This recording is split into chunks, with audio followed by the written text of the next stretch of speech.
Се уште насред пат стоят големите камења, земјата и дрвата. Патот кон местноста Банјиче затворен за пешаците и автомобилите кај хидроцентралата. Големите одрони оставиле големи дупки во планината, но и многу надвиснати карпи кои представуваат сериозна опасност. Сепак рекреативци имаше и денеска. Велат дека досега не паметат вакви одрони и дека ова се случува откако започнала реконструкцијата на патот. Тоа за мало сум се спасил ја. За секунд. Идејќи нагоре, падне мало тоа. Не се, и ја точно да ваго со ова и опа, почне да цело.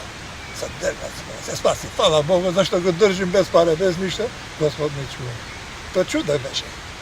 Још се видиш мене се теси, како сум се спасил ја. Шепкале од никогаш овде ние сме со години сме пешачили овде, не било ова.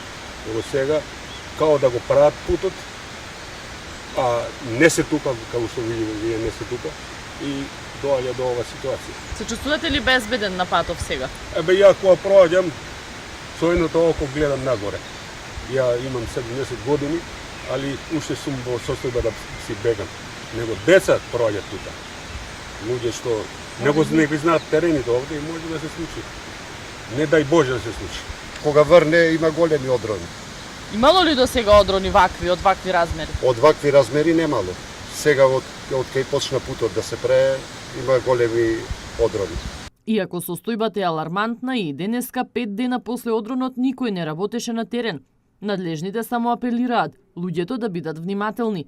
Не знаат до кога патот ќе биде затворен.